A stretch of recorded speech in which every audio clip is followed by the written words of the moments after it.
নম্বরে অভিমুখ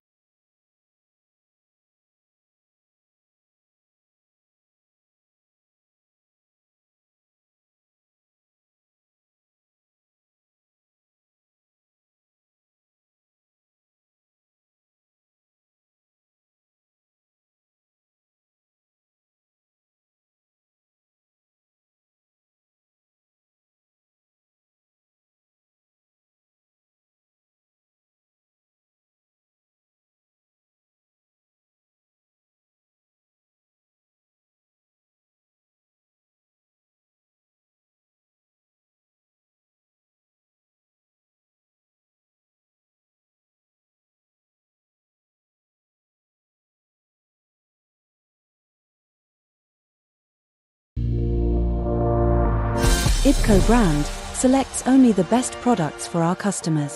32 নম্বরের এই ঘটনাটা আপনি যেভাবে বিশ্লেষণ করেছেন, আমি একটু মেহের আফরোজ শাওনের কাছে যেতে চাই। আবারও আপনার কাছে আনিস আলমগীর ফিরবো পূর্ণাঙ্গ বিশ্লেষণে। যেতে চাই যে জনাব আনিস আলমগীর বলছেন যে শেখ হাসিনা তার নেতাকর্মীদেরকে বরং বিপদের মুখে ফেলে দিচ্ছেন এবং 32 নম্বরে অভিমুখে এই যে বুলডোজার মার্চ, এটার জন্য কি শেখ হাসিনা নিজেই দায়ী? আমি প্রথমেই বলে নেই, আজকের অনুষ্ঠানে আমি যখন অতিথি হিসেবে আপনার আমন্ত্রণ পেলাম, তখন বিষয়টা একটু অন্য ছিল। আজকের অনুষ্ঠানের মূল বিষয় ছিল সাম্প্রতিক বইমেলা, অমর একুশের বইমেলা এবং আমাদের যা প্রত্যাশা এবং প্রাপ্তি। তো সেই হিসেবে আমি এই অনুষ্ঠানটিতে খুব প্রাসঙ্গিক ছিলাম হয়তোবা। কিন্তু যেহেতু পরিস্থিতির পরিবর্তন হয়েছে এবং আমাদের অনুষ্ঠানের বিষয়টিও পরিবর্তন হয়েছে, তারপরেও আমি অনুষ্ঠানে আছি এবং বাংলাদেশের একজন নাগরিক হিসেবে এবং আমি মনে করি আমি কিছুটা হলেও সচেতন নাগরিক হিসেবে আমি মনে করি যে আসলে সরাসরি যুক্ত না হলেও আমি এই বিষয়ে আমার মতামত হয়তোবা বলতেও পারি, সবার সাথে ভাগ করে নিতে পারি। তো আনিস ভাইকে ধন্যবাদ। আনিস ভাই ওনার মতো করে একটা ব্যাখ্যা দিয়েছেন। আজকের যে ঘটনাটা, এরকম ঘটনাটি 6 মাস আগে যখন ক্ষমতার পরিবর্তন হলো, তখন তাৎক্ষণিকভাবে একটা প্রতিক্রিয়া কিন্তু আমরা দেখেছি। এটাকে যদিও গণ অভ্যুত্থান বলা হচ্ছে, যদি গণ অভ্যুত্থানও হয়ে থাকে, আমি অবশ্যই এটাকে ক্ষমতার পরিবর্তনই বলবো। তারপরও বলছি, যদি গণ অভ্যুত্থানও এটাকে আমরা বলি, গণ অভ্যুত্থানের পর যে কোনো গণ অভ্যুত্থানের পর কিছু তাৎক্ষণিক প্রতিক্রিয়া হয়, যেই প্রতিক্রিয়ায় আমরা দেখেছি গণভবনে একটা হামলা হয়েছে, লুটপাট হয়েছে ব্যাপকভাবে।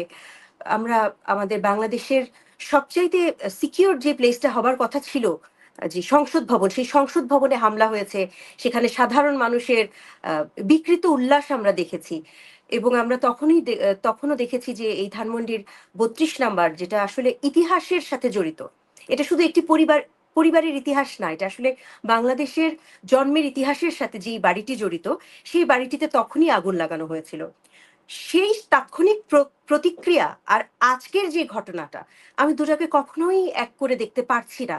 আমি একজন সাধারণ স্বাভাবিক চিন্তার মানুষ হিসেবে ওই দিনেরটাকে আমি ভাবছি যে একটি যখন একটা আন্দোলনে যখন জয়ী হয়েছে, তারা মনে করেছে জয়ের একটা প্রতিফলন হয়তোবা তারা সেবার দেখিয়েছিলেন, যে জয় থেকে একটা রাগ ও অভিমান বা যে কোনো ধরনের একটা প্রতিহিংসা দেখাতে গিয়ে সেইবার আগুন দিয়েছিল।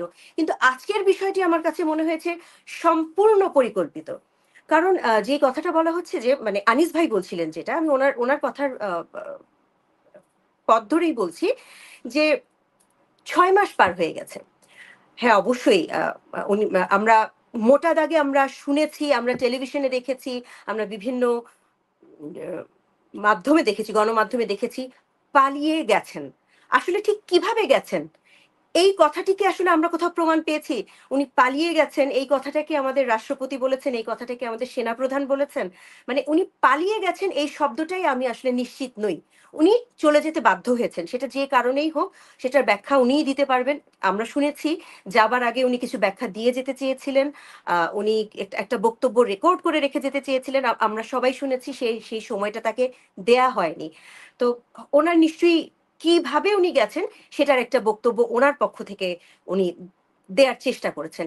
কিন্তু 6 মাস পার হয়ে গেছে, দলীয় নেতাকর্মীরা নানান বিপদে পড়েছে, নানানভাবে বিভিন্ন ধরনের অত্যাচারের সম্মুখীন হয়েছে, তাদের উপরে অত্যাচার করা হয়েছে নানান ধরনের। কিন্তু তারাও একটা আশা নিয়ে বসে আছে যে কবে তাদের নেতা তাদেরকে একটু দিক নির্দেশনা দিবেন বা তাদেরকে একটু আশার বাণী শোনাবেন।